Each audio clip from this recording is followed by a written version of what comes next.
2 horas después de enterrar a mi hijo de 8 años, sonó mi teléfono con una llamada que cambió mi vida para siempre. La voz temblorosa de su maestra apenas podía sostenerse mientras me decía: «Señora, he encontrado algo que usted tiene que ver con sus propios ojos. Venga ahora mismo al colegio y reúnase conmigo en la sala de profesores. No le diga nada a su familia ni a nadie más. Esto es peligroso». Cuando por fin llegué al colegio, la figura que vi frente a la puerta me hizo estremecer de pies a cabeza. Jamás habría imaginado que la persona que tenía a la maestra arrinconada allí dentro era mi propio marido. Pero antes de llegar a ese momento, déjeme empezar por el principio. Y, como siempre decía el narrador de mi canal, antes de que comience la historia, escribe en los comentarios desde qué ciudad nos estás escuchando y no olvides dejar tu like y suscribirte para que esta historia llegue a más personas. 2 horas después de enterrar a mi hijo Iker, la casa se sentía como un infierno helado. El olor penetrante de las flores de jazmín y de las coronas de velorio se mezclaba con el aroma de la tierra húmeda pegada a la parte baja de mi vestido negro. La gente seguía entrando y saliendo del salón, murmurando palabras de pésame que sonaban huecas y lejanas, como si hablaran desde el fondo de un túnel. Decían que tenía que aceptar la voluntad de Dios, que Iker ya estaba tranquilo en el cielo, pero ninguna de esas frases lograba aliviar el dolor que me desgarraba el pecho, como si alguien lo estuviera rasgando por dentro. Iker tenía solo 8 años. Era un niño sano, inquieto, siempre corriendo de un lado a otro con una energía que contagiaba a todos. El médico había dicho que había sido un infarto fulminante, un caso rarísimo, una anomalía. Yo no lo creía, pero tampoco me quedaban fuerzas para discutir. Me refugié en mi habitación, me senté en un rincón de la cama y me quedé mirando fijamente el portarretratos, donde Iker sonreía orgulloso con un trofeo de una carrera escolar entre las manos. Afuera, mi marido Mauricio recibía y despedía a los visitantes con los ojos rojos, la cara hinchada y los hombros caídos, como si llevara el peso del mundo sobre la espalda. Todos elogiaban la fortaleza de Mauricio. Decían que era un esposo ejemplar y un padre admirable que seguía en pie solo para sostener a su esposa destrozada. A través de la puerta entreabierta del dormitorio, lo vi abrazarse con el señor Rebollo, el presidente de la fundación donde estudiaba Iker. El hombre mayor le daba palmadas fuertes en la espalda, ofreciéndole consuelo como un padre consuela a un hijo. Aquella escena debería haberme enternecido, pero algo en mi estómago se revolvió, una sensación de náusea que no supe explicar. Fue entonces cuando mi teléfono, apoyado sobre la colcha, empezó a vibrar. La pantalla encendida mostraba el nombre de la profesora Romina, la maestra de Iker. Fruncí el ceño. ¿Por qué me llamaba en un momento así? Ella había estado en el entierro, yo misma la había visto llorar junto al féretro. Con la mano temblorosa deslicé el dedo sobre el botón verde y me llevé el móvil al oído. La voz al otro lado sonó tan baja que parecía un susurro ahogado por el miedo. La respiración de Romina era agitada, como si estuviera escondida en un armario oscuro. Me pidió que escuchara bien, que lo que iba a decirme no podía repetirlo 2 veces. Dijo que había encontrado algo que debía ver con mis propios ojos, algo que había quedado olvidado en el cajón del pupitre de Iker. Su voz se quebraba cuando me rogó que fuera al colegio inmediatamente y la esperara en la sala de profesores. Remarcó una condición que me heló la sangre. No debía decirle nada a nadie, ni siquiera a mi familia. Repitió que era peligroso, que no podía confiar en nadie más que en ella. Sentí cómo mi corazón empezaba a golpear con fuerza descontrolada. El duelo que me había tenido paralizada se transformó de pronto en una alerta aguda que atravesó la neblina del dolor. Había algo urgente, algo oscuro, relacionado con mi hijo. Lo sentí en la forma en que Romina respiraba al otro lado de la línea, en la desesperación contenida de sus palabras. Mi instinto de madre, ese que hasta entonces solo encontraba un muro de impotencia frente a la muerte, se encendió con una claridad brutal. Me sequé las lágrimas de un manotazo, me obligué a ponerme en pie y respiré hondo. Tenía que ir. Tenía que saber qué era aquello tan peligroso que ella había encontrado. Salí de la habitación arrastrando los pies, fingiendo un cansancio más fuerte aún del que de verdad sentía. Me acerqué a Mauricio, que seguía conversando con el señor Rebollo en la terraza. Le susurré que me dolía mucho la cabeza, que necesitaba ir a la tiendita de la esquina a buscar mi medicamento para la migraña porque lo había dejado en el coche y, de paso, tomar un poco de aire. Mauricio me miró con una ternura que habría convencido a cualquiera. Se ofreció a ir en mi lugar, pero lo rechacé con suavidad, diciéndole que necesitaba 15 minutos a solas para despejarme. El señor Rebollo sonrió, recomendándome que no tardara, que la brisa de la noche no era buena para alguien tan débil. Les di la razón con un gesto y me encaminé hacia mi automóvil. Mientras conducía hacia el colegio de Iker, la ciudad de Veracruz parecía estirarse al infinito. Una llovizna fina empezó a caer, haciendo brillar el asfalto con los reflejos amarillentos de las farolas. Mi mente era un torbellino. ¿Qué había encontrado Romina? ¿Por qué estaba tan asustada? ¿Y por qué me prohibía hablar con Mauricio?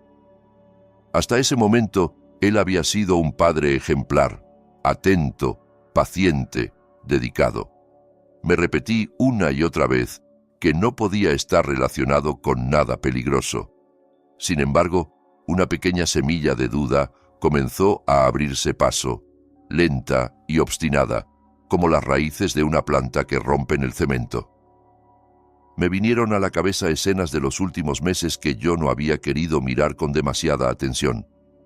Los dolores de estómago de Iker, su cansancio repentino, las tardes en las que se quedaba dormido en cualquier rincón. Recordé cómo Mauricio insistía en encargarse personalmente de sus medicinas y cómo se enfadaba cuando yo proponía llevar al niño con otro médico que no fuera el doctor de la familia, ese primo lejano del señor Rebollo que, según ellos, conocía mejor que nadie el historial de Iker. Todo eso, que hasta entonces había sido solo ruido de fondo, empezó a alinearse en mi memoria como piezas de un rompecabezas siniestro. El colegio se veía tenebroso de noche.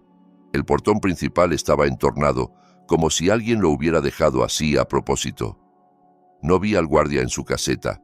Quizá estaba dando una ronda, o tal vez simplemente no había servicio nocturno, porque las clases estaban suspendidas tras la muerte de Iker.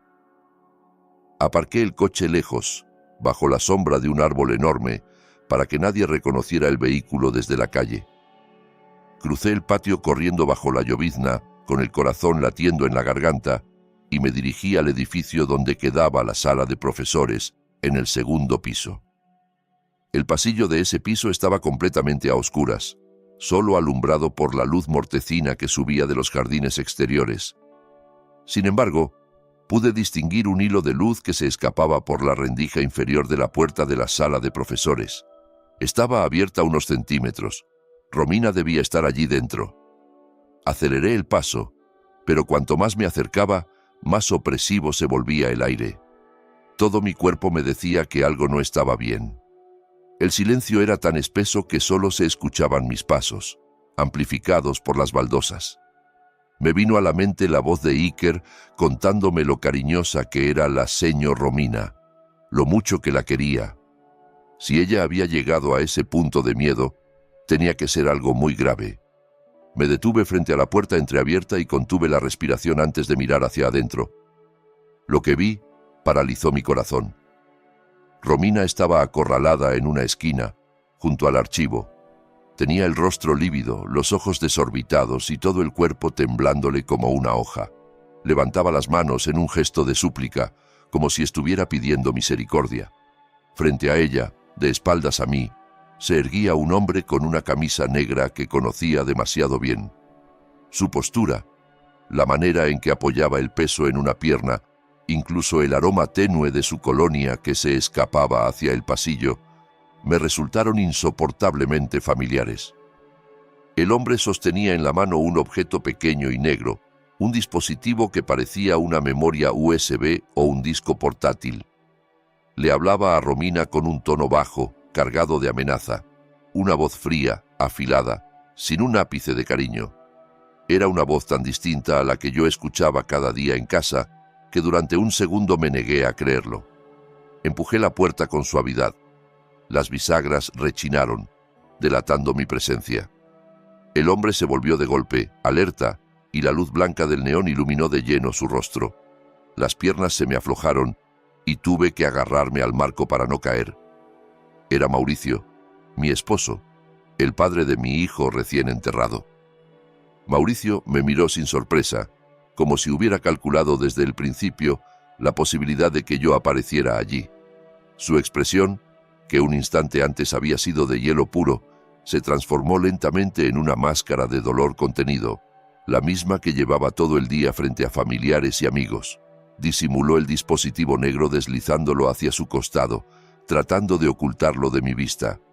Yo miré a Romina, que ahora lloraba en silencio, con los labios temblando y las manos aún levantadas. Mi mente se negaba a entender. Mauricio debía estar en casa, recibiendo a la gente, llorando conmigo. ¿Qué hacía aquí? ¿Por qué estaba amenazando a la maestra de nuestro hijo? ¿Qué había en ese artefacto que era tan importante? El silencio se volvió asfixiante. Podía oír el zumbido del aire acondicionado y el ligero sollozo ahogado de Romina. Mauricio rompió la tensión acercándose a mí con paso tranquilo, como quien se pone frente a un animal asustado y quiere calmarlo. Su rostro cambió otra vez, volviéndose el de un marido frágil, quebrado por la pena. Abrió los brazos como si quisiera abrazarme y, con la voz ronca, dijo que no esperaba que yo fuera al colegio, que él solo había venido porque no soportaba estar en casa rodeado de recuerdos de Iker. Afirmó que había ido a recoger las cosas del niño, que las guardaría antes de que el personal de limpieza vaciara los pupitres al día siguiente. Su explicación sonaba razonable, casi conmovedora, y si yo no hubiera visto la escena de unos segundos antes, me habría derrumbado en sus brazos sin cuestionar nada. Pero el recuerdo de Romina, arrinconada con miedo en los ojos, seguía clavado en mi cerebro. Busqué la mirada de la maestra, necesitaba una confirmación, una rendija de verdad entre tanta mentira. Romina temblaba. Sus ojos iban de Mauricio a mí como si estuviera en una encrucijada mortal. Cuando Mauricio la miró de reojo con ese brillo amenazante que yo nunca antes le había visto, ella se apresuró a asentir. Con la voz quebrada confirmó su versión. Sí, Mauricio había ido a buscar las cosas de Iker y estaban recordando lo buen niño que había sido. Supe que estaba mintiendo. El sudor frío que le corría por la sien, los dedos apretando el borde de su falda hasta ponerse blancos, la delataban. Mauricio deslizó su brazo alrededor de mis hombros y apretó demasiado fuerte, con una insistencia que dolía. Dijo que debíamos volver a casa, que no era bueno para mí estar tanto tiempo en un lugar que solo reabría la herida. Sobre la mesa había una caja de cartón con dibujos, cuadernos y algunos lápices de Iker. Con un gesto casi imperceptible, Mauricio guardó el pequeño objeto negro en el bolsillo de su pantalón. Creyó que no me daría cuenta, pero lo vi claramente. Antes de salir, él avanzó primero hacia la puerta. En ese instante mínimo, Romina se precipitó hacia mí. Fingió arreglar mi hijab, que estaba un poco torcido por la lluvia, y sus dedos helados rozaron mi cuello. Sentí cómo deslizaba algo dentro del pliegue de la tela, a la altura del hombro. Sus ojos se clavaron en los míos. En ellos vi una súplica desesperada y una advertencia urgente. Sus labios se movieron sin emitir sonido, pero pude leer claramente la palabra que articuló. «Corre». Mi corazón se desbocó. Me forcé a aparentar calma. Asentí como si le agradeciera el gesto y di un paso atrás. Mauricio se giró, observándonos con cierta sospecha. Preguntó qué estábamos diciendo. Respondí rápido que Romina solo me pedía que fuera fuerte, que rezara y cuidara de mi salud. Él pareció convencerse. Me tomó de la mano y salimos de la sala, dejando atrás a Romina, sola en medio de aquel cuarto silencioso, rígida como una estatua de cera, a punto de derretirse por el calor del miedo. El regreso en coche fue un trayecto hacia una ejecución invisible. Mauricio conducía con calma estudiada, limpiándose los ojos de vez en cuando como quien seca lágrimas. Puso música clásica a un volumen bajo, la misma que solía escuchar cuando quería relajarse, pero a mí Me sonó como la marcha fúnebre de mi propio destino. Yo iba en el asiento del copiloto mirando la lluvia golpear cada vez con más fuerza el cristal. Sentía el papel doblado en el pliegue de mi hijab, como si fuera una piedra ardiente. Quería leerlo ahí mismo, pero temía que Mauricio se diera cuenta. Lo miré de reojo. El hombre con el que llevaba casada 10 años me parecía de pronto un completo desconocido. Volví a repasar mentalmente los últimos meses. Las quejas de dolor de estómago de Iker, su debilidad repentina, las siestas largas que no eran normales en un niño sano y especialmente la insistencia de Mauricio en que solo el médico de confianza de la familia podía atenderlo. Algo horrible estaba tomando forma en mi mente. Al llegar a casa, el ambiente estaba más tranquilo. La mayoría de los dolientes se había ido. Solo quedaban unos cuantos familiares recogiendo sillas en el patio. Dije que me sentía mareada y que necesitaba acostarme. Mauricio se ofreció a prepararme un té caliente, pero le respondí que solo quería dormir.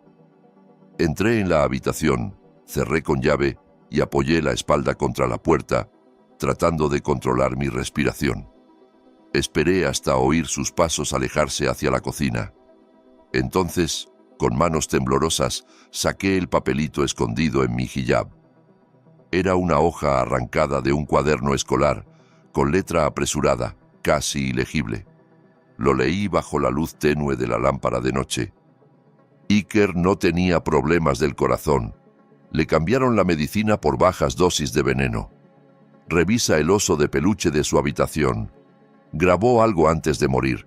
Ten cuidado. Tu marido es peligroso. El mundo se me vino abajo de golpe. Mis rodillas perdieron fuerza y me dejé caer al suelo.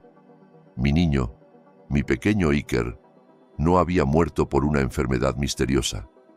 Lo habían envenenado poco a poco.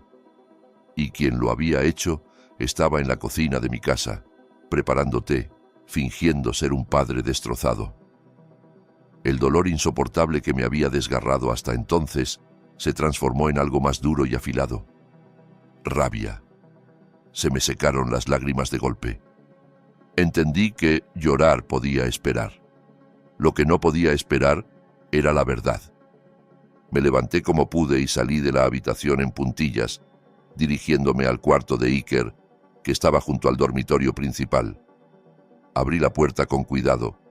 El olor a colonia de bebé y crema infantil aún flotaba en el aire, tan familiar que me encogió el corazón. Todo estaba como él lo había dejado. Los bloques de construcción en el suelo, los pósters de superhéroes en las paredes, los cuentos desparramados sobre la mesita de noche. Sobre la cama estaba sentado su gran oso de peluche marrón, ese que abrazaba todas las noches para dormir, el regalo que le había hecho 2 años antes por su cumpleaños. Me acerqué al oso y acaricié su suave pelaje con manos temblorosas. Noté algo raro en la espalda, una costura algo gruesa, como si alguien la hubiera abierto y cerrado a toda prisa con puntadas torpes. Recordé que en el colegio le habían enseñado a coser y que a veces practicaba con sus juguetes. Fui al escritorio, abrí un cajón y tomé un cortaúñas con pequeña lima metálica. Volví al oso y empecé a descoser con cuidado.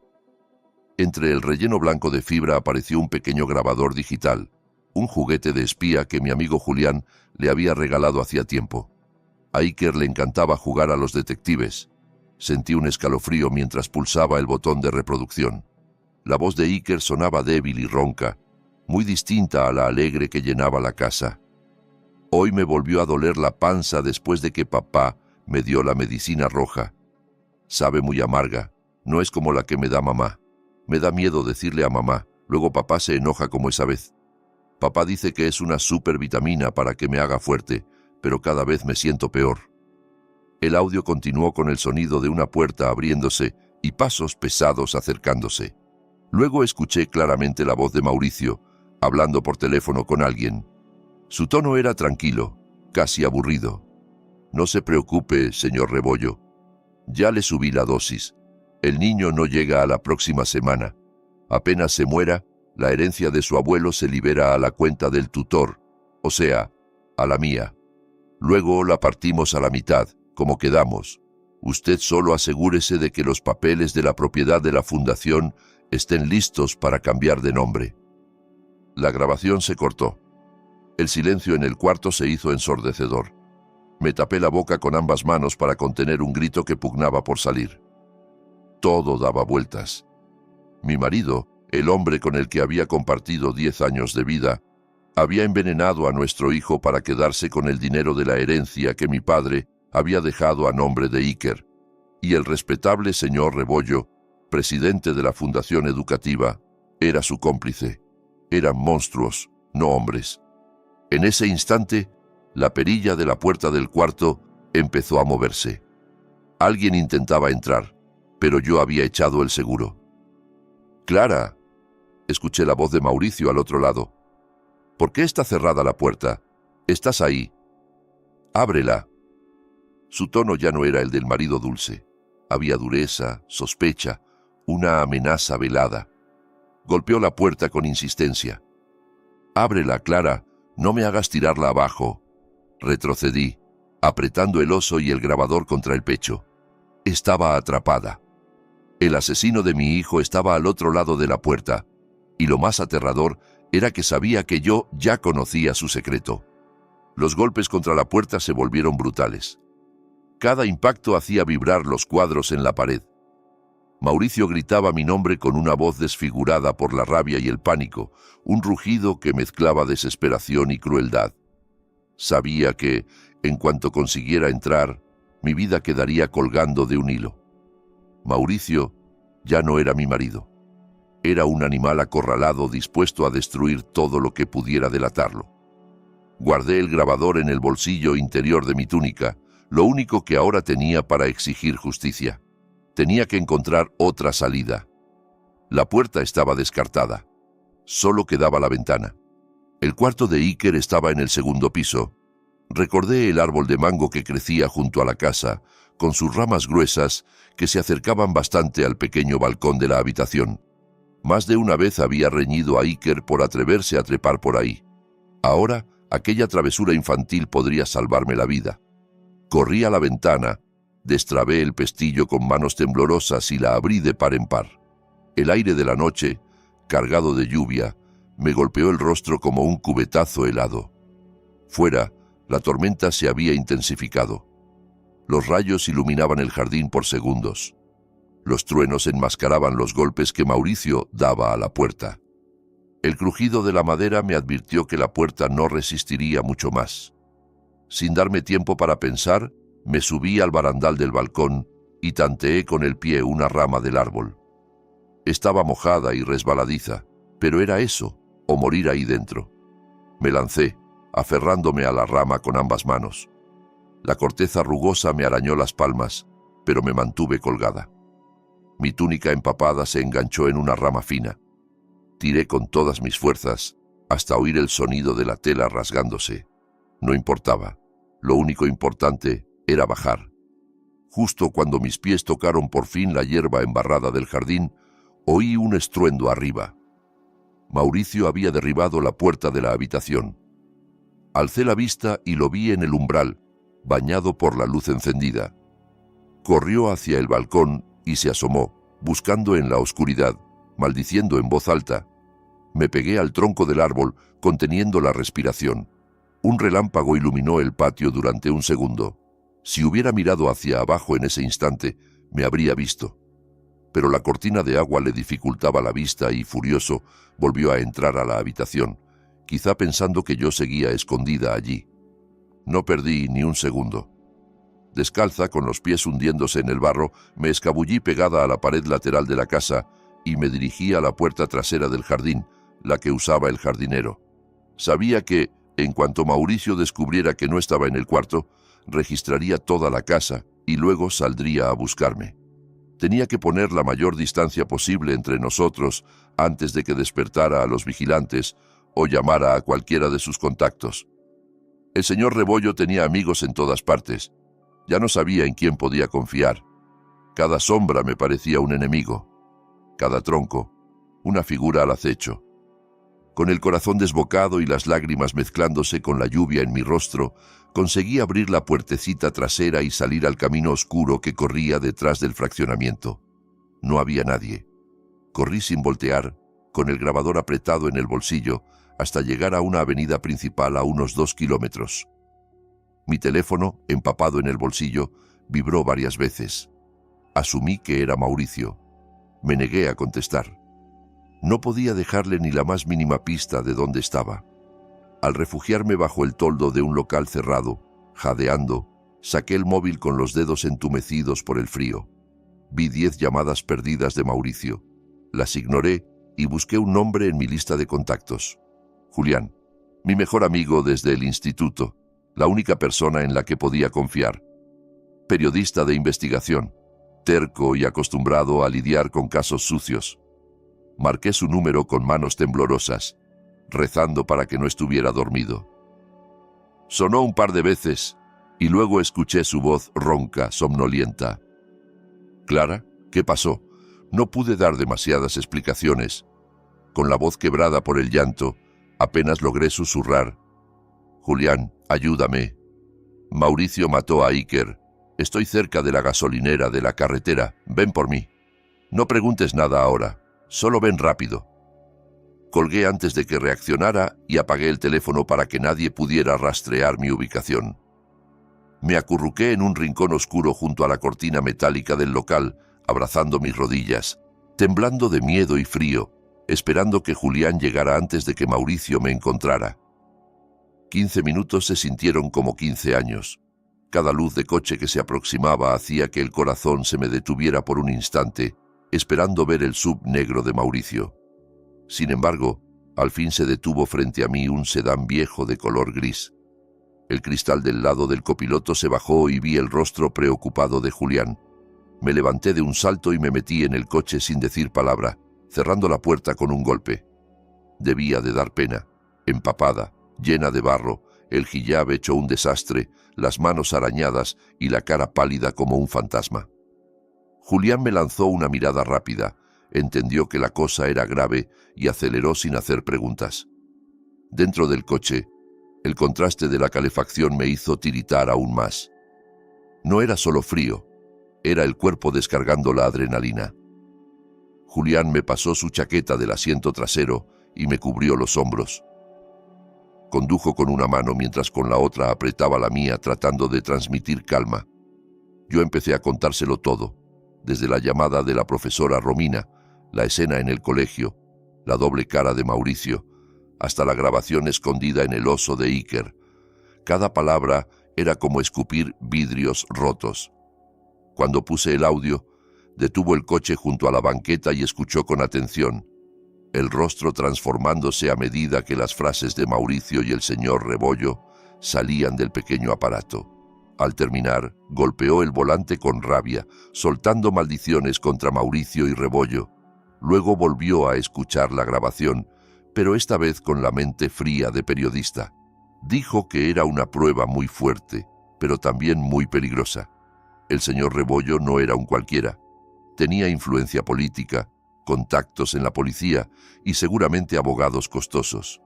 Si acudíamos sin más a la comisaría de barrio, podían desaparecer el grabador o, peor aún, hacernos callar antes de que abriéramos la boca. Decidió llevarme a un lugar seguro, un pequeño departamento en las afueras de la ciudad que había pertenecido a su difunto tío, un sitio que ni su familia sabía que seguía usando de vez en cuando. Ese apartamento se convertiría en nuestro refugio y en el centro de operaciones. De camino, Julián encendió la radio para romper el silencio opresivo. Al principio sonaron noticias de tráfico. Luego, la locutora interrumpió con un boletín urgente. Se ha encontrado el cuerpo sin vida de una mujer en el patio de una escuela primaria de la calle Las Palomas. La víctima ha sido identificada como una profesora, iniciales RM. La hipótesis preliminar apunta a un posible suicidio al haberse arrojado desde el 3er piso del edificio escolar. Sentí que la sangre dejaba de circular. Empecé a gritar dentro del coche. «Romina, la mataron», sollozaba. «Mauricio y el señor Rebollo la mataron, y ahora dicen que fue suicidio. La culpa me azotó con una violencia peor que cualquier golpe físico. Si hubiera ido antes, si hubiera tratado de sacarla de la escuela conmigo, tal vez seguiría viva, pero la había dejado allí, sola, frente a esos monstruos. Lloré con todo el cuerpo, golpeando el tablero del coche. Julián se orilló, apagó el motor y me abrazó con fuerza, dejándome desahogar ese dolor imposible. En medio de mi llanto, algo dentro de mí cambió. El dolor dejó de aplastarme y se endureció en una determinación fría y cortante. Se me secaron las lágrimas. Me separé de Julián y miré el camino oscuro al frente. Recordé la mirada de Romina cuando me susurró, «Corre». Ella no podía haber muerto en vano. Iker tampoco. No bastaba con que Mauricio y Rebollo fueran a la cárcel. No, eso sería demasiado fácil para ellos. Tenían que sentir miedo, desamparo, vergüenza. Tenían que ver sus vidas destrozadas, igual que ellos habían destrozado la mía. Miré a Julián con una nueva resolución. Le dije, con una calma que incluso a mí me asustó, que no quería solo justicia legal. Quería arruinar la vida de esos hombres hasta las raíces, que respiraran el mismo terror que hicieron vivir a Iker y a Romina. Julián me sostuvo la mirada unos segundos y asintió en silencio, aceptando ese pacto oscuro entre los dos. Decidimos no acudir aún a la policía. Antes necesitábamos más pruebas, algo tan contundente que ni influencias ni abogados pudieran derribarlo. Solo la grabación podía tacharse de montaje. Debíamos conseguir el frasco del veneno con que Mauricio había envenenado a Iker, la prueba física del crimen. Estábamos seguros de que él no lo destruiría de inmediato, por vanidad, por confianza excesiva en su impunidad, por simple descuido. Esa noche, en el pequeño apartamento polvoriento, dejamos de ser víctimas y nos convertimos en cazadores. Me corté el cabello hasta los hombros, tiré mi vestido negro rasgado y me puse ropa sencilla que había pertenecido al tío de Julián. La Clara sumisa, la esposa dócil, había muerto con mi hijo. Recién amanecía cuando nos sentamos a planear mi regreso al nido de serpientes, no como esposa arrepentida, sino como un fantasma que venía a desenterrar sus secretos. Sabíamos que Mauricio trabajaba como director de operaciones en el edificio corporativo de la Fundación del señor Rebollo. Cada viernes una empresa de limpieza externa hacía una limpieza profunda de las oficinas. Esa sería mi puerta de entrada. Julián, experto en meterse donde no lo llaman, hackeó el sistema de la empresa de limpieza y me registró en la lista de personal temporal con una identidad falsa. Me convirtió en Sumi, una trabajadora de mantenimiento con credencial y uniforme. Frente al espejo del baño del apartamento, me até un hijab azul oscuro, de esos prácticos que usan mujeres que trabajan largas jornadas, y me puse el uniforme azul claro, ligeramente grande para mí. Me coloqué unas gafas de armazón grueso y me empolvé el rostro de una forma desigual, apagando mis facciones. La mujer reflejada ya no era Clara, era otra persona. Julián estacionó el auto a 2 manzanas del edificio corporativo de la fundación. Yo bajé del coche empujando un carrito con cubetas, escobas y trapeadores, mezclándome con el resto del personal de limpieza que entraba por la puerta de servicio. El guardia apenas nos miró. Ni siquiera levantó la vista para registrar nuestros rostros. Los de abajo somos invisibles. Pasé el control de seguridad sin problema, con la tarjeta clonada que Julián había preparado a partir de la de un empleado descuidado.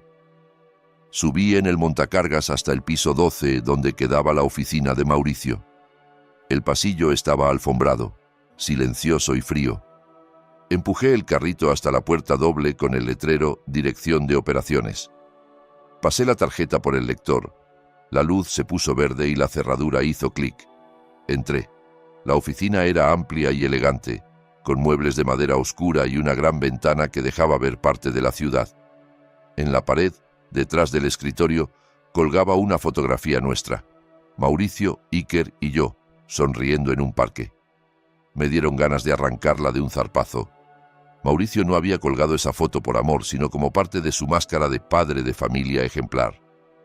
Sabía, porque lo había visto una vez de casualidad, que tras un cuadro abstracto en otra pared se ocultaba una caja fuerte. Quité el cuadro con cuidado y allí estaba, el panel digital.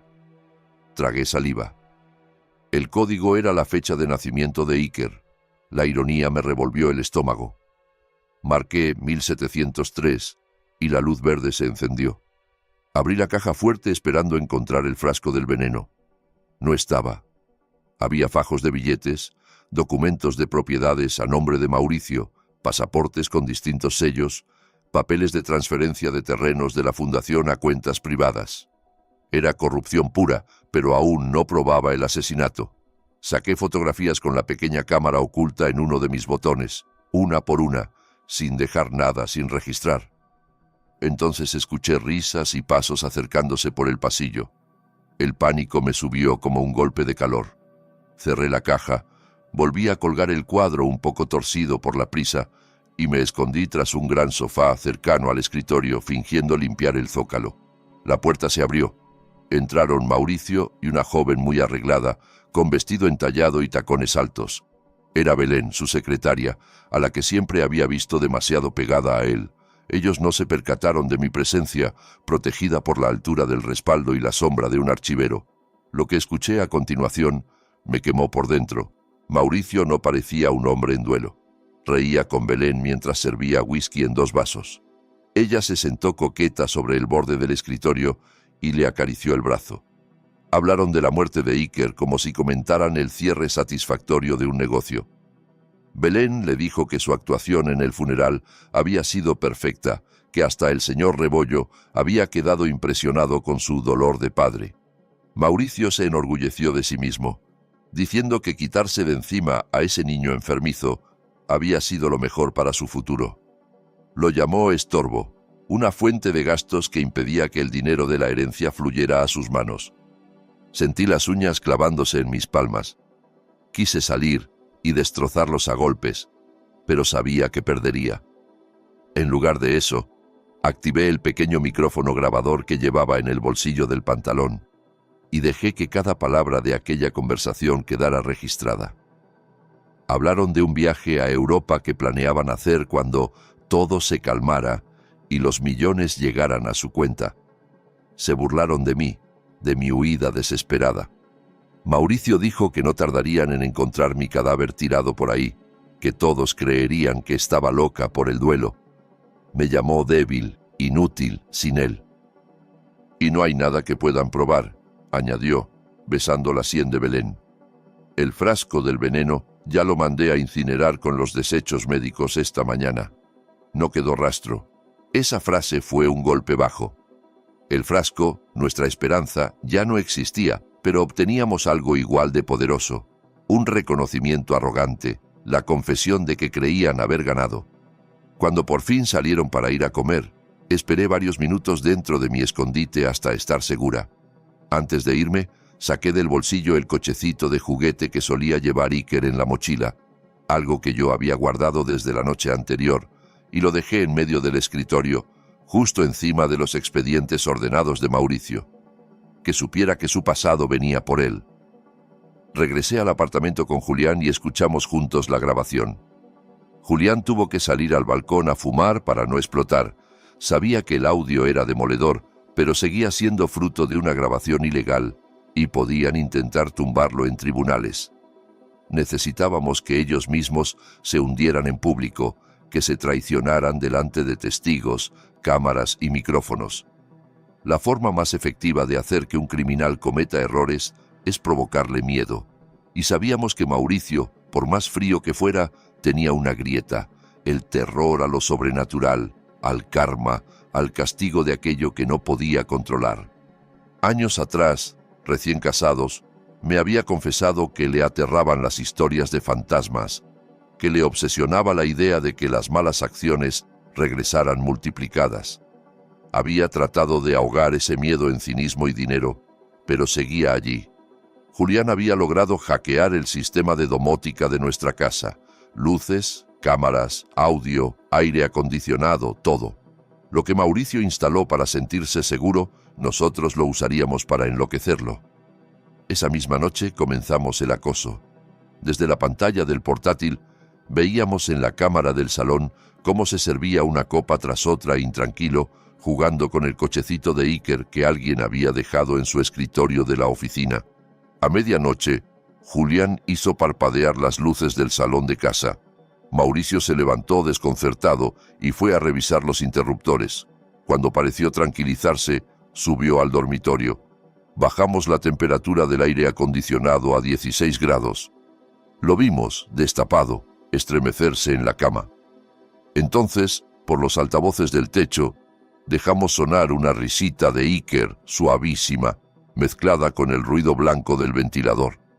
Mauricio se incorporó de golpe con los ojos desorbitados, buscando el origen del sonido. Preguntó en voz alta quién estaba ahí. Cortamos el audio. Repetimos el juego las noches siguientes, aumentando la intensidad poco a poco. Nunca le permitíamos dormir más de un rato seguido. Al tercer día, mientras se duchaba, llenamos el baño de la grabación de los quejidos de Iker cuando le dolía el estómago, aquel fragmento que había quedado también en el pequeño grabador. El eco en los azulejos hacía que sonara fantasmal. Mauricio salió del baño resbalando, sujetándose a los muebles, empapado y con el rostro blanco como el mármol. Empezó a gritar que lo dejaran en paz, que aquello no era posible. Culpar a Belén era su siguiente paso. Comenzó a llamarla nervioso, acusándola de gastar bromas crueles. Entre ellos germinó la desconfianza. La culminación de nuestro plan coincidía con la gala de la fundación, que se celebraría en un hotel de lujo. El señor Rebollo daría un discurso y a Mauricio le entregarían un premio como padre ejemplar por seguir apoyando a la institución a pesar de la tragedia. El título del reconocimiento me revolvía el estómago. Julián encontró una brecha en la red Wi-Fi del hotel y accedió al sistema de proyección y sonido. Ellos planearon un video emotivo con fotos de Iker. Nosotros preparamos otro muy distinto, una compilación de su propia podredumbre. La noche del evento, Julián y yo observábamos todo desde una furgoneta aparcada en el estacionamiento, con varias pantallas conectadas a las cámaras del hotel. Vimos entrar a Mauricio junto al señor Rebollo. Mauricio se veía deshecho, ojeroso, encorvado, volviendo la cabeza a cada rato como si temiera encontrar un espectro a su espalda. Belén también estaba allí, hermosa pero contrariada, sometida a sus cambios de humor. Al subir Mauricio al escenario para recibir el premio, el público lo aplaudió. Tomó el micrófono y empezó a hablar de lo mucho que extrañaba a su hijo, con el tono quebrado que tan bien había ensayado. Di la señal a Julián. La pantalla gigante detrás de Mauricio, que debía mostrar una animación con el rostro sonriente de Iker, se llenó de ruido blanco y un chillido agudo invadió los altavoces. Luego, la imagen cambió a un fondo rojo intenso y aparecieron letras enormes, como escritas con sangre. Sé lo que hicieron. El salón se quedó en silencio absoluto. Mauricio se giró, pálido como un cadáver. En ese momento, soltamos por los altavoces la grabación de su conversación con Belén, aquella donde llamaba niño enfermizo a Iker y alardeaba de haber destruido el frasco de veneno. Los asistentes se quedaron boquiabiertos. Se oyeron exclamaciones, sillas arrastradas, murmullos indignados. Belén se levantó tambaleándose, a punto de desmayarse. El señor Rebollo se puso de pie, rojo de rabia y vergüenza. Mauricio trató de tomar el control del micrófono, gritando que todo era un montaje, que lo estaban calumniando, pero su voz se ahogó entre la oleada de reproches y flashes de cámaras. Lo peor para él vino cuando vio al señor Rebollo murmurar algo al jefe de seguridad. Entendió, en un segundo, que pensaban usarlo como chivo expiatorio, dejarlo solo ante la opinión pública para salvar la imagen de la fundación. ¿Tú?, gritó Mauricio desde el escenario, señalando a Rebollo. Fuiste tú quien lo planeó todo. La herencia, el reparto del dinero, el veneno. Si yo caigo, tú caes conmigo.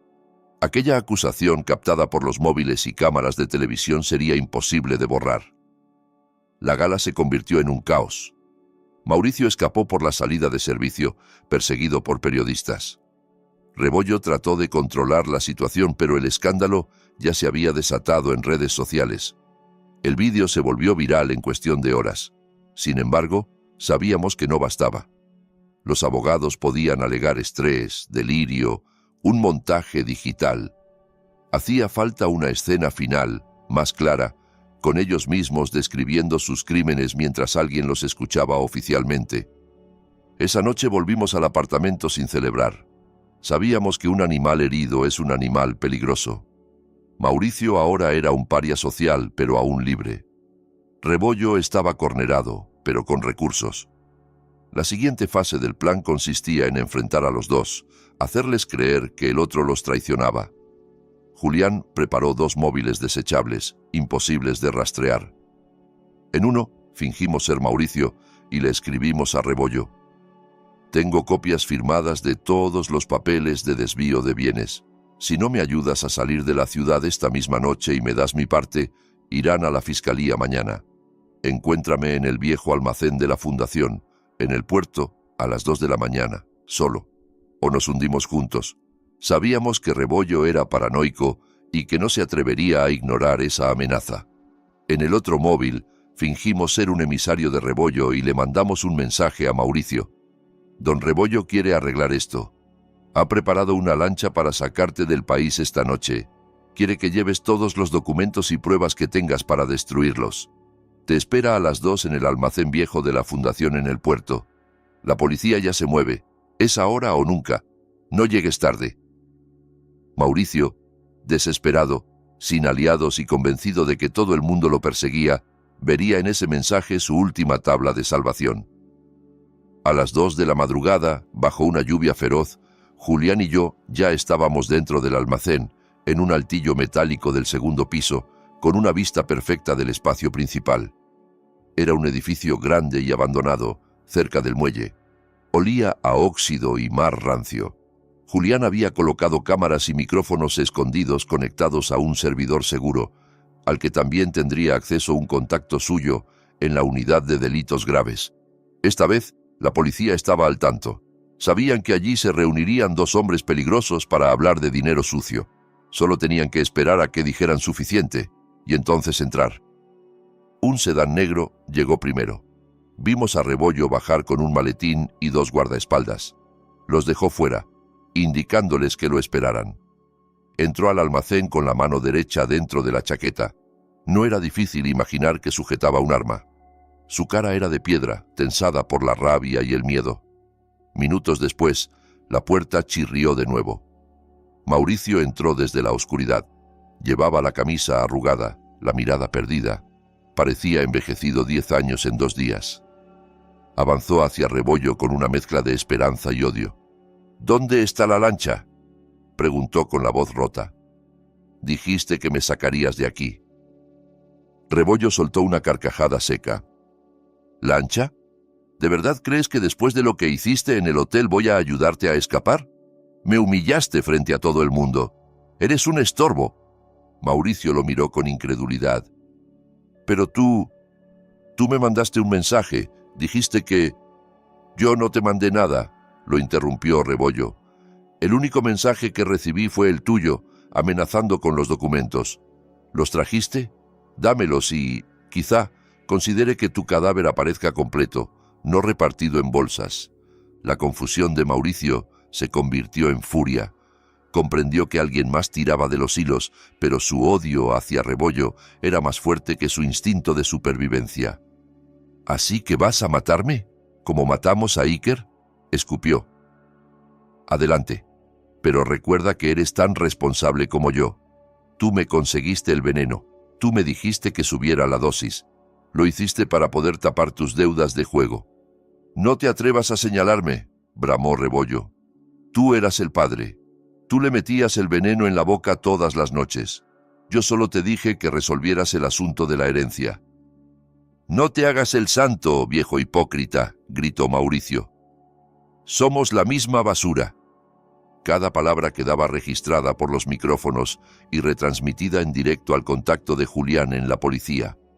No había lugar a interpretaciones. Ahí estaban, admitiendo su participación en el asesinato de un niño y el desvío de fondos.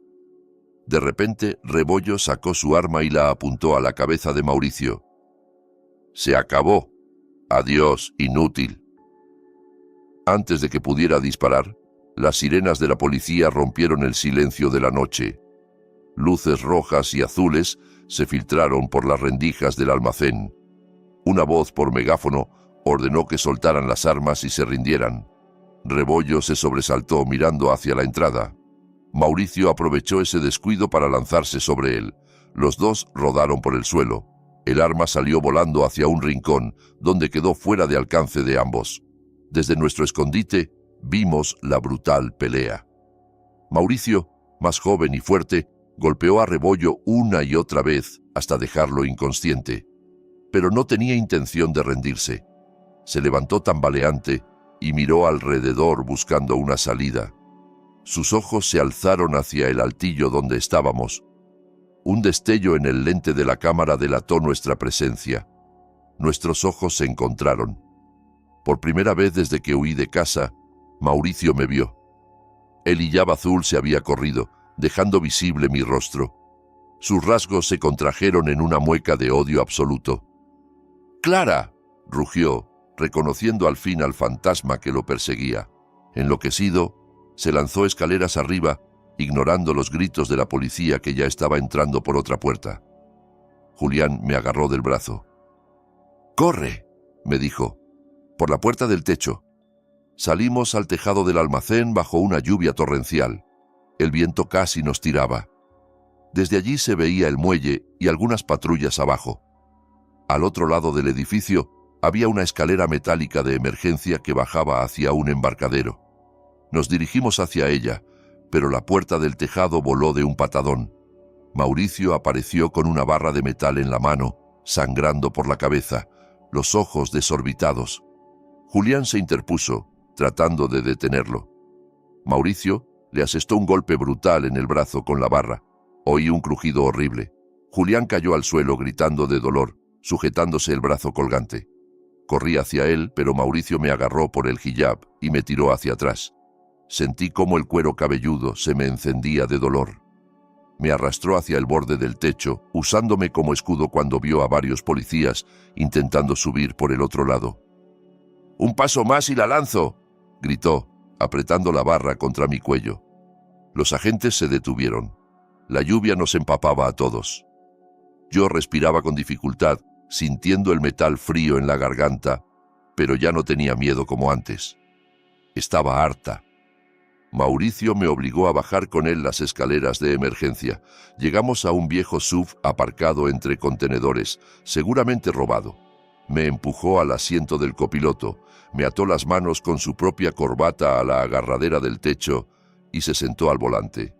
Arrancó como un loco, derribando la cerca y metiéndose en la avenida, con varias patrullas tras nosotros. Los coches de policía nos seguían con las sirenas aullando. Mauricio conducía como si no valorara ni su vida ni la mía. Se saltó semáforos, chocó espejos de otros autos, pisó charcos que nos hacían patinar peligrosamente.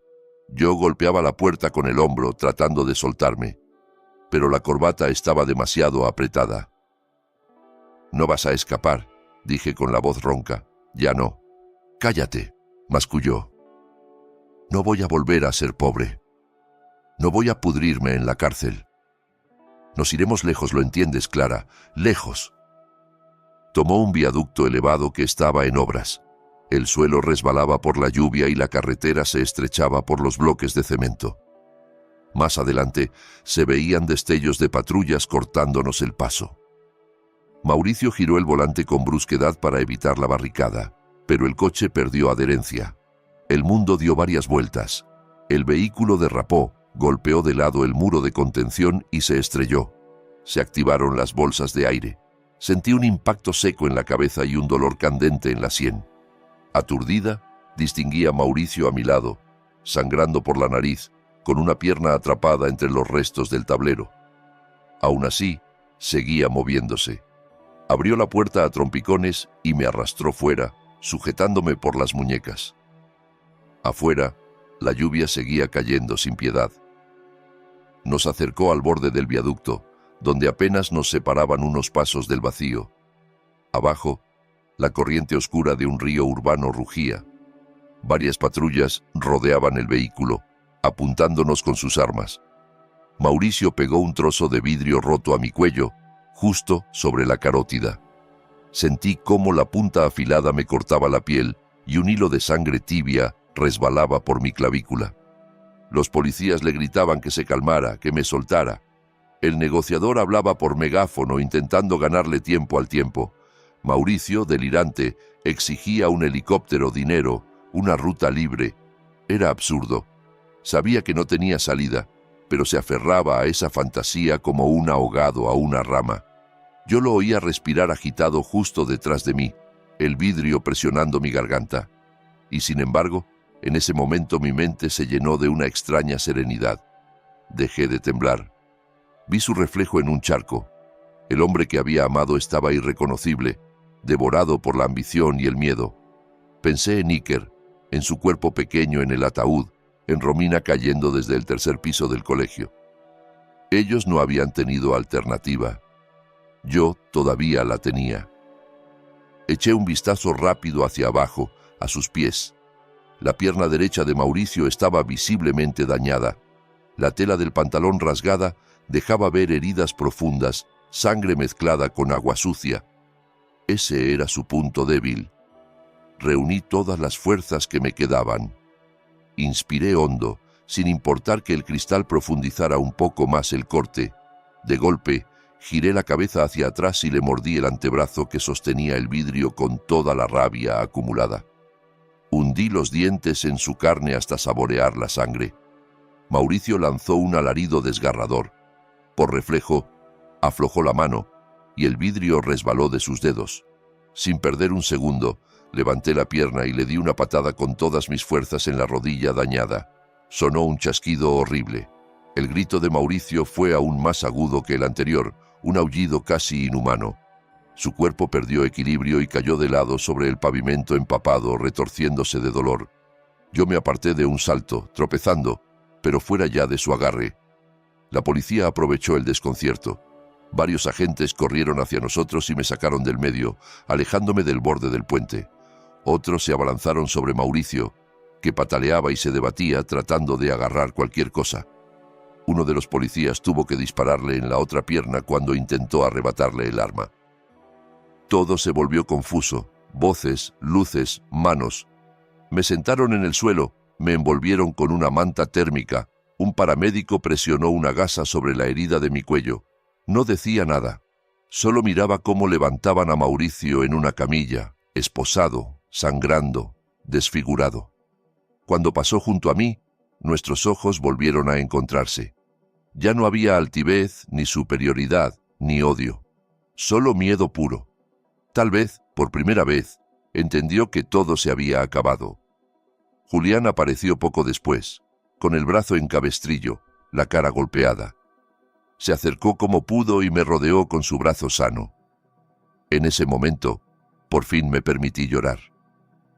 Pero mis lágrimas ya no eran solo de dolor, también eran de alivio. Al día siguiente, las noticias hablaron con detalle de la red de corrupción y asesinato que implicaba a Mauricio y al señor Rebollo. Se filtraron fragmentos de las grabaciones, imágenes del escándalo en la gala, fotos de ambos esposados. La opinión pública se volcó contra ellos. La fiscalía tomó cartas en el asunto. Las cuentas bancarias fueron congeladas, sus bienes embargados. Sin embargo, el castigo legal fue solo una parte del ajuste. La vida o el destino se encargó del resto. En el hospital penitenciario donde ingresaron a Mauricio, los médicos descubrieron que la pierna destrozada en el accidente se había infectado gravemente. La combinación de vidrios, barro y residuos del asfalto había llevado bacterias a la sangre. En cuestión de horas el tejido empezó a necrosarse. Para salvarle la vida, no tuvieron otra opción que amputarle la pierna derecha por encima de la rodilla. Al despertar de la anestesia, Mauricio descubrió que ya no volvería a caminar como antes. Lloró, gritó, suplicó que le devolvieran lo que había perdido. Fue una ironía brutal. Quien había destruido el cuerpo de su propio hijo, dañando sus órganos con veneno, ahora veía su cuerpo mutilado. En la cama del hospital, atado a una silla de ruedas, la misma persona que se creía invencible, que menospreciaba a los débiles, se vio convertido para siempre en aquello que más despreciaba. El señor Rebollo tampoco salió indemne. Durante su primera declaración formal en la fiscalía, la tensión le disparó la presión sanguínea. Sufrió un derrame cerebral masivo. Sobrevivió, pero medio cuerpo quedó paralizado. El hombre que dominaba los escenarios con discursos conmovedores, que manipulaba a políticos y empresarios con su labia, se vio reducido a emitir sonidos ininteligibles, babeando, postrado en una cama de la enfermería de la cárcel. Sus bienes fueron confiscados, su familia se desentendió de él por vergüenza. Pasó a depender de manos ajenas incluso para comer y para ir al baño. Era la ruina total de su orgullo.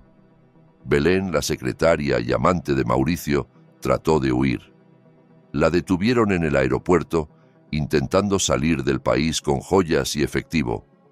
Ante los investigadores, traicionó a Mauricio sin pensarlo dos veces, entregando registros de transferencias y correos comprometedores. Creyó que eso le reduciría la pena, pero no pudo eludir su responsabilidad por haber colaborado en el encubrimiento y por beneficiarse del dinero.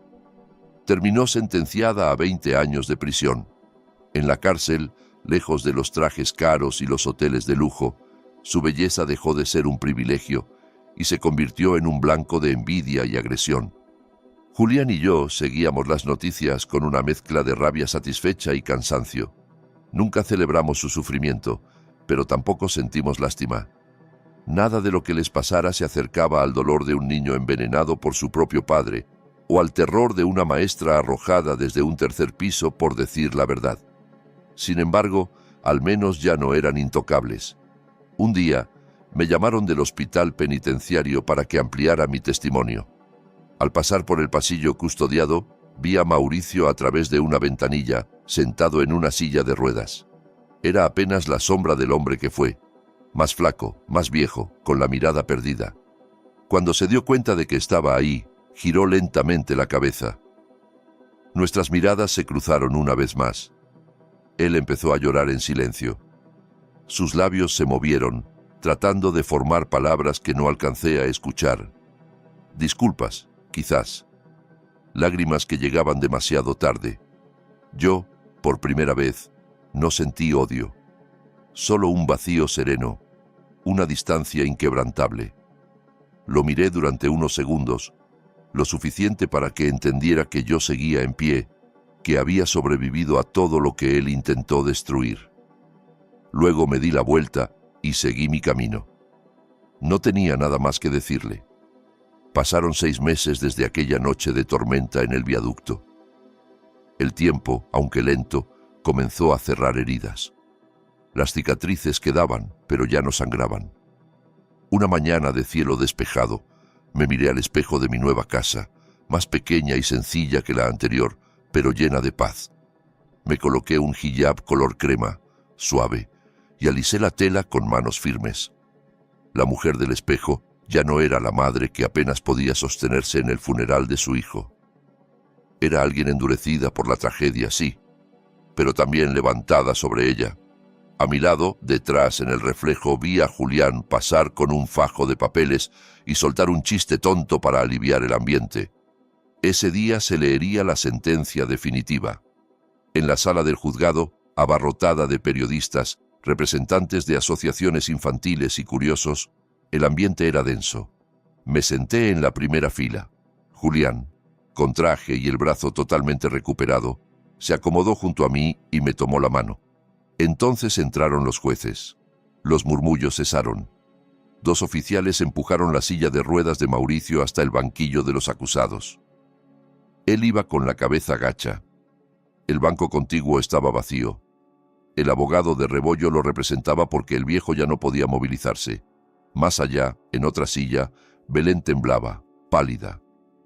El fiscal hizo un repaso firme de todos los cargos: homicidio agravado contra un menor, asesinato de una testigo clave, corrupción, lavado de dinero.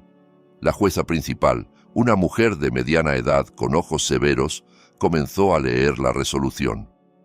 La sala guardó un silencio reverente.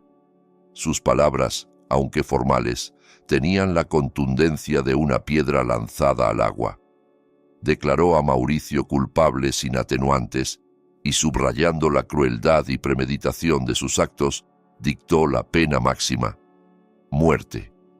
Se escucharon suspiros, exclamaciones, un «gracias a Dios» apenas contenido en la parte de atrás de la sala. Mauricio empezó a temblar. Rompió a llorar con un llanto feo, desesperado, que no conmovió a nadie. Al señor Rebollo le impusieron cadena perpetua, sin posibilidad de reducción de pena. La jueza señaló que, aunque enfermo, su responsabilidad moral y jurídica era absoluta. Su cuerpo quebrado pasaría el resto de los años que le quedaran en una cama de prisión. A Belén, el tribunal le dio 20 años de cárcel. Cuando la jueza golpeó el mazo 3 veces, sentí que algo dentro de mí se cerraba por fin. El capítulo legal se había concluido. Al salir del juzgado, el aire fresco de la calle me supo distinto.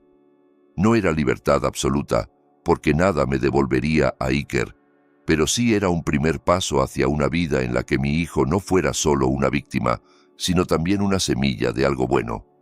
Todo el dinero involucrado en la herencia de mi padre y en las maniobras de Mauricio y Rebollo fue recuperado tras un largo proceso legal en el que Julián se dejó la piel. El Estado pretendía quedarse con buena parte, pero logramos demostrar que era patrimonio de Iker. Aún así, yo tenía claro que no podía quedarme con ese dinero para mí. Lo veía manchado de sangre. Decidí convertirlo en algo que honrara a mi hijo. Encontramos un viejo edificio en las afueras de la ciudad y lo remodelamos por completo. En la entrada colgamos un letrero colorido: Casa Iker, Fundación de Protección y Educación Infantil. Quería que aquel lugar fuera un refugio para niños maltratados, abusados o abandonados, esos a los que nadie creía ni escuchaba. Un sitio donde pudieran dormir sin miedo, estudiar, jugar, tener psicólogos, maestros, cariño. Caminé por los pasillos recién pintados, adornados con dibujos infantiles. En el patio, un grupo de niños jugaba al fútbol, otros se turnaban en los columpios. Sus risas resonaban como un eco amable en mi pecho. En el vestíbulo principal colgamos una fotografía grande de Iker sonriendo y al lado una de la profesora Romina. Con parte del dinero financiaremos también la renovación de la escuela donde ella había trabajado, incluyendo una biblioteca nueva llamada Biblioteca Romina, para que su nombre quedara ligado a la educación y no a la tragedia. Al caer la tarde, cuando el sol comenzaba a colorear el cielo de naranja, Julián y yo fuimos al cementerio. Las tumbas de Iker y de Romina estaban una junto a la otra, bajo la sombra de un frangipani, un árbol de flores blancas muy perfumadas, que se inclinaba protectora sobre ellas. La hierba estaba verde y cuidada, adornada con flores frescas que gente anónima dejaba de vez en cuando. Me agaché ante la lápida de Iker, pasando los dedos por su nombre grabado en el mármol. Esta vez no había en mis ojos el desespero de antes. Había nostalgia, sí, pero mezclada con una paz nueva. «Ya está, mi amor», susurré. «Ya hicimos justicia. No volverán a hacerle daño a nadie. Tu dinero ahora sirve para que otros niños estén a salvo. Tú ya no tienes que sentir dolor. Puedes jugar todo lo que quieras allá arriba». El viento movió suavemente las ramas del árbol y algunos pétalos blancos cayeron sobre la tumba. Cerré los ojos y recé, larga y profundamente, entregando a Dios mi gratitud, mi duelo y la vida entera de mi hijo. Cuando terminé, me puse de pie. Fue entonces cuando vi algo al final del caminito de grava. A unos 10 metros, entre la luz dorada del atardecer, se recortaba la silueta de un niño. Llevaba un pijama con el dibujo del superhéroe favorito de Iker, el mismo conjunto que le puse la última noche que pasó en casa. Tenía el pelo revuelto y los ojos brillantes como siempre. No se veía enfermo ni cansado. Al contrario, irradiaba salud y alegría. No sentí miedo. Supe, sin necesidad de pensar, quién era. Iker me miraba con una sonrisa enorme, tan luminosa que casi dolía. Levantó la mano derecha y me saludó con un pequeño gesto. Un adiós. Un «Estoy bien, mamá». Sentí que una sola lágrima resbalaba por mi mejilla. Le devolví el saludo con la mano temblorosa y una sonrisa que, por primera vez en mucho tiempo, fue sincera. «Hasta pronto, cariño», murmuré. La figura de Iker se fue difuminando poco a poco con la luz del sol poniente hasta desaparecer. Pero el calor que dejó en mi pecho siguió ahí. Él estaba en paz. Podía aceptar al fin que no volvería a abrazarlo, pero también que no sufría. Me giré. Julián me esperaba unos pasos más atrás, sin hacer preguntas, con esa paciencia silenciosa que siempre había tenido conmigo. Me tendió la mano. La tomé con firmeza. Salimos del cementerio caminando uno junto al otro, dejando detrás de nosotros años de dolor, miedo y culpa. Frente a mí, la ciudad encendía sus luces una a una, como si se abriera un telón nuevo. Me quedaba una vida entera por delante, llena de niños que necesitarían protección, de historias que merecían ser escuchadas, de heridas que tal vez podría ayudar a sanar. Yo ya no era solo la madre que perdió a su hijo, ni la esposa traicionada.